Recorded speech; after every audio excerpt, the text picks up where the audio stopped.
요셉이 백성에게 이르되 오늘 내가 바로를 위하여 너희 몸과 너희 토지를 샀노라.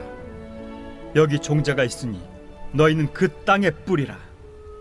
추수의 5분의 1을 바로에게 상납하고 5분의 4는 너희가 가져서 토지의 종자로도 삼고 너희의 양식으로도 삼고 너희 가족과 어린아이의 양식으로도 삼으라. 주께서 우리를 살리셨사오니 우리가 주께 은혜를 입고 바로의 종이 되겠나이다. 요셉이 애굽 토지법을 세우매 그 5분의 1이 바로에게 상납되나 제사장의 토지는 바로의 소유가 되지 아니하여 오늘날까지 이르니라. 이스라엘 족속이 애굽 고센 땅에 거주하며 거기서 생업을 얻어 생육하고 번성하였더라. 야곱이 애굽 땅에 17년을 거주하였으니 그의 나이가 147세라. 이스라엘이 죽을 날이 가까우매 그의 아들 요셉을 불러 이제 내가 내게 은혜를 입었거든.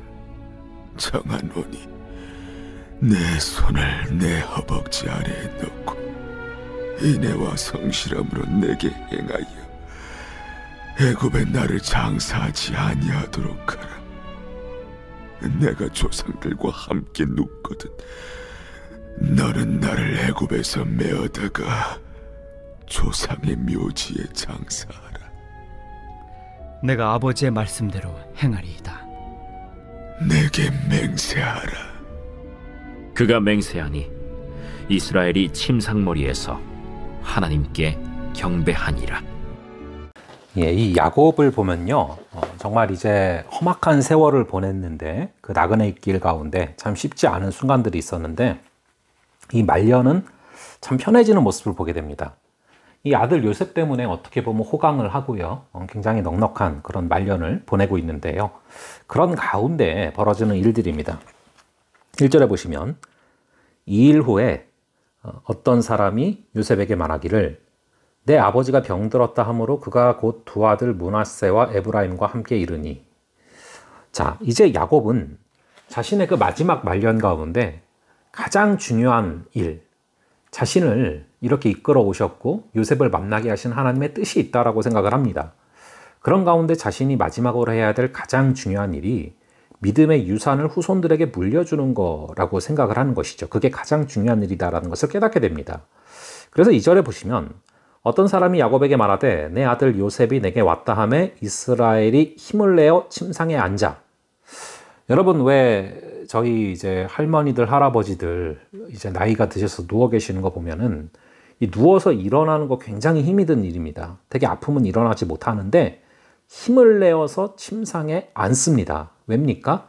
지금 굉장히 중요한 순간이라는 걸 안 거예요. 죽을 힘을 다해서 앉은 것입니다. 앉아서 뭐라고 합니까? 3절과 4절에 보시면 요셉에게 이르되 이전에 가나안 땅 루스에서 전능하신 하나님이 내게 나타나사 복을 주시며 내게 이르시되 내가 너로 생육하고 번성하게 하여 내게서 많은 백성이 나게 하고 내가 이 땅을 내 후손에게 주어 영원한 소유가 되게 하리라. 하나님의 약속, 즉 그 언약을 기억하게 하는 일부터 시작을 합니다. 말씀을 붙드는 것이 신앙이다 라는 것을 말하고 있어요. 내게 이르시되, 이게 말씀하신 것이죠. 그거를 붙들어야 된다라는 것을 지금 말하고 있는 것입니다. 무슨 약속을 하셨습니까? 무슨 약속을 말씀하셨죠? 생육하고 번성하게 하여서 너에게서 많은 백성이 나게 하고 내가 이 땅을 너에게 주겠다. 땅과 백성을 약속하셨습니다. 이 땅은요, 애굽 땅을 얘기하지 않습니다. 가나안 땅을 얘기하고 있습니다. 비록 지금 살고 있는 이곳 애굽이 아무리 풍성할지라도, 아무리 편할지라도, 아무리 여기가 좋을지라도 가나안 땅, 하나님의 그 땅, 그것이 중요하고 그것을 주겠다라고 말씀하신 것이죠. 그것을 상기시키는 겁니다. 그래서 애굽에 머물지 않도록, 애굽에 눌러앉지 않도록 말씀하시는 것이죠. 왜 그 땅을 강조합니까? 하나님의 땅이 있어야 그 위에 하나님의 나라가 이루어지기 때문에 이것이 그렇게 중요한 것이죠. 이어서 5절에 보시면 내가 애굽으로 와서 내게 이르기 전에 애굽에서 네가 낳은 두 아들 에브라임과 므낫세는 내 것이라. 르우벤과 시므온처럼 내 것이 될 것이요 이들 후에 내 소생은 내 것이 될 것이며 그들의 유산은 그들의 형의 이름으로 함께 받으리라. 자, 이 야곱이 집안 전체에 있어서 장자의 질서를 새로 세우고 있어요. 죽은 줄로만 알았던 요셉이 살아 있었고 이 요셉이 살아있음으로 말미암아 죽을 뻔했던 야곱의 모든 가족들이 살아납니다. 그러니 당연히 야곱은 요셉이 장자라고 생각을 하고 있어요. 근데 바로 그냥 요셉이 네가 장자다라고 말을 하는 것이 아니라 굉장히 긴 기간 동안 기도해보고 생각해보면서 굉장히 지혜로운 방법을 지금 말하는 거예요. 요셉의 자녀들을 아예 내 자녀로 삼겠다라고 야곱이 말하고 있는 것이죠. 요셉의 아들들을 르우벤과 시므온처럼 내 것이 된다라고 말하고 있어요. 르우벤과 시므온이 누굽니까? 첫째와 둘째잖아요. 그러니까 에브라임과 므낫세가 첫째와 둘째처럼 여겨질 것이다. 즉 요셉에게는 두 몫을 배당하게 된다라는 것이죠. 정말 요셉으로서는 생각지도 못했던 일이 가능해지고 있는 것입니다. 이어서 7절에 내게 대하여는 내가 이전에 밧단에서 올 때 라헬이 나를 따르는 도중 가나안 땅에서 죽었는데, 자, 라헬 얘기를 갑자기 왜 합니까? 사람이 죽을 때가 되면요, 내가 이제 했었던 일들이 생각난다기보다는 사람이 많이 생각이 나죠. 특히 가장 사랑했던 사람이 계속 생각나게 돼 있습니다. 그런 어떤 맥락 가운데 그렇게 내가 가장 사랑했던 사람이 라헬인데 너는 라헬의 첫 아들이야. 그래서 내가 두 몫을 주는 거야 라고 말을 하고 있는 것이죠. 여러분, 이렇게 우리가 마지막 순간에 정말 사랑했던 사람이 생각이 날 수 있고 정말 그런 일들이 있을 수 있는데 우리가 정말로 이 땅에 있는 가운데 열심히 사랑하면서 살면요, 마지막 순간에 후회가 덜하게 될 줄로 믿습니다. 그렇게 이제 라헬을 떠올리고 있고요.